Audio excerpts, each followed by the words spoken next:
ಖ್ಯಾತ ನಿರೂಪಕಿ ಅಪ್ಪಟ ಕನ್ನಡತಿ ಅಪರ್ಣಾ ಕೊನೆ ಉಸಿರನ್ನು ಎಳೆದಿದ್ದಾರೆ. ಅಪರ್ಣಾ ಜೊತೆಗಿದ್ದಂತಹ ಫೋಟೋವನ್ನು ಪೋಸ್ಟ್ ಮಾಡಿದ್ದಾರೆ ಪತಿ. ಇವತ್ತು ಬೆಳಗ್ಗೆಯಷ್ಟೇ ಸಾಮಾಜಿಕ ಜಾಲತಾಣದಲ್ಲಿ ಈ ಪೋಸ್ಟನ್ನು ಹಾಕಿದರು. ಅಪರ್ಣಾ ಅವರ ಫೋಟೋ ಜೊತೆಗೆ ಕವನವನ್ನು ಬರೆದಿದ್ರು ಪತಿ ನಾಗರಾಜ್ ವಸ್ತಾರೆ ಹಾಕಿದಂತಹ ಪೋಸ್ಟ್ ಇವತ್ತೇ ಇದೇ ಅಪರ್ಣಾ ಅವರ ಕೊನೆಯ ಫೋಟೋ ಕೂಡ ಆಗಿರುವಂಥದ್ದು. ನೀವು ಕೂಡ ಈ ಫೋಟೋವನ್ನು ಗಮನಿಸ್ತಾ ಇದ್ದೀರಿ. ಇದೇ ಫೋಟೋವನ್ನೇ ಶೇರ್ ಮಾಡಿರುವಂತಹದ್ದು ಅಪರ್ಣಾ ಅವರ ಪತಿ. ಕೇವಲ 51 ವರ್ಷ ವಯಸ್ಸು ಅಪರ್ಣಾ ಅವರಿಗೆ. ಒಂದು ಯಾವುದೋ ಸಂಭ್ರಮಾಚರಣೆಯಲ್ಲಿ ಕುಟುಂಬದ ಸದಸ್ಯರ ಜೊತೆಗೆ ಕಾಲ ಕಳೀತಾ ಇದ್ದಂತಹ ಫೋಟೋ. ಈ ಫೋಟೋವನ್ನು ಬರೆದು ಸೋಷಿಯಲ್ ಮೀಡಿಯಾದಲ್ಲಿ ಅಪರ್ಣಾ ಅವರ ವ್ಯಕ್ತಿತ್ವದ ಬಗ್ಗೆ ಕವನವೊಂದನ್ನು ಬರೆದಿದ್ದರು ಅವರ ಪತಿ. ಅಪರ್ಣಾ ಅವರು ಖ್ಯಾತ ನಟಿ, ಜೊತೆಗೆ ನಿರೂಪಣಿ. ಆ ಕವನವೊಂದನ್ನು ಬರೆದಿದ್ರು ಅವರ ಪತಿ ಈ ಫೋಟೋವನ್ನು ಹಾಕಿ. ಹಾಗಾದರೆ ಆ ಕವನ ಏನು ಬರೆದಿದ್ರು ಅವರ ಪತಿ ಅಪರ್ಣಾ ಅವರನ್ನು ನೆನಪಿಸ್ಕೊಂಡು ಅವರನ್ನು ಉದ್ದೇಶಿಸಿ ಅಂಥೇಳಿ ನೋಡ್ತಾ ಹೋಗೋಣ. ಬೆಳಗಿಕೊಂಡರೆಂದು ಕಿಡಿ ತಾಗಿಸಿ ಹೊರಟಿತು ಹೆಣ್ಣು, ಚಿತ್ತು ತೆಗೆದು ಬತ್ತಿಯ ನೆತ್ತಿ ಚೆನ್ನಾಗಿಸಿ ತಿರುಪಿತಿದ್ದಿ, ಇರು ತುಸುವಿರೆಂದು ಕರೆದರೂ ನಿಲ್ಲದೆಯೇ ಬೇರಾವುದೋ ಕರೆಗೆ ತಣ್ಣಗೆ ಹೋಗೊಟ್ಟು ಮರೆಯಲ್ಲಿ, ಒಂದೇ ಒಂದು ನಿಮಿಷ ಬಂದೆನೆಂದು ಕಡೆಗಳಿಗೆಯ ಸೆರಗಿನ ಬೆನ್ನಿನಲ್ಲಿ ಅಂದು ಕಾದಿದ್ದೇನೆ, ಈಗ ಬಂದಿದ್ದಾಳೆಂದು ಆಗ ಬಂದಿದ್ದಾಳೆಂದು ಮರಳಿ ಜೀವ ತಂದಾಳೆಂದು ಇದು 3ನೆಯ ದಿವಸ.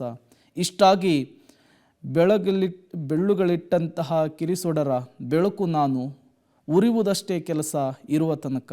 ನಾಗರಾಜ ರಾಮಸ್ವಾಮಿ ವಸ್ತಾರ ಅವರ ಪೋಸ್ಟ್ನಲ್ಲಿ ಬರೆದಿರುವಂತಹ ಕವಿತೆ.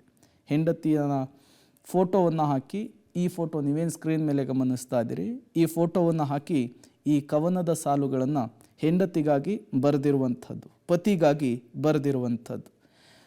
ಈ ಕವಿತೆಯ ಒಟ್ಟಾರೆ ಸಾರಾಂಶ ಏನು ಅಂದರೆ, ಆಕೆ ಬದುಕಿದಂತಹ ರೀತಿ, ಜೊತೆಗೆ ಈಗ ಅನುಭವಿಸ್ತಾ ಇರುವಂತಹ ಅಂದರೆ ಆಸ್ಪತ್ರೆಯಲ್ಲಿ ಅನುಭವಿಸ್ತಾ ಇರುವಂತಹ ಸ್ಥಿತಿ, ಆಕೆ ಮತ್ತೆ ಸರಿ ಆಗ್ತಾಳೆ, ಮೊದಲಿನ ಹಾಗೆ ಲವಲವಿಕೆಯಿಂದ ಇರ್ತಾಳೆ ಅನ್ನುವಂತಹ ಉದ್ದೇಶದಿಂದ ಬರೆದಂತಹ ಕವಿತೆ ಇದಾಗಿದೆ. ಅಪರ್ಣಾ ಅವರ ಬಗ್ಗೆ ಮಾತನಾಡಲಿಕ್ಕೆ ಮಜಾ ಟಾಕೀಸ್ ನಿರ್ದೇಶಕರಾದಂತಹ ತೇಜು ಅವರು ದೂರವಾಣಿ ಸಂಪರ್ಕಕ್ಕೆ ಸಿಕ್ಕಿದ್ದಾರೆ. ಸರ್ ನಮಸ್ತೆ. ನಮಸ್ತೆ ಸರ್. ನಮಸ್ತೆ. ಅಪರ್ಣಾ ಬಗ್ಗೆ ನೀವೀಗ ಹೇಳಬೇಕು, ಅವರ ಒಡನಾಟ ಹೇಗಿತ್ತು, ಶೂಟಿಂಗ್ ಸೆಟ್ನಲ್ಲಿ ಹೇಗಿರ್ತಿದ್ರು? ಏನ್ ಹೇಳೋದು ಸರ್, ಸಂಕಟ ಆಗುತ್ತೆ. ಅನ್ಕೊಂಡಿರ್ಲಿಲ್ಲ ನಾವು ಯಾರು ಇಷ್ಟು ಬೇಗ ನಮ್ಮನ್ನ ಬಿಟ್ಟು ಹೋಗ್ತಾರೆ ಅಂತ. ಹೌದು, ಬಹಳ ಒಂದು ಅದ್ಭುತವಾದ ಜೀವಿ ಸರ್. ಅವರ ಸಾಧನೆಗಳ ಬಗ್ಗೆ ಎಲ್ರಿಗೂ ಗೊತ್ತಿರುವಂತದ್ದೇ. ಅಷ್ಟೆಲ್ಲ ಹೆಸರು ಮಾಡಿದ್ದಂತಹ ಆಂಕರ್ ಒಬ್ರು ನಮ್ಮ ತಂಡದ ಜೊತೆ ಸೇರ್ಕೊಂಡು ನಾವು ಮಾಡ್ತಾ ಇದ್ದ ತರಲೆಗಳ ಜೊತೆ ಕೈ ಜೋಡಿಸಿ ಆ ತರದ ಒಂದು ಕಾಮಿಡಿ ಶೋನಲ್ಲೂ ಅವರು ಮಿಂಚು ಬಲ್ರು ಅಂತ ತೋರ್ಸ್ಕೊಟ್ಟಂತವ್ರು.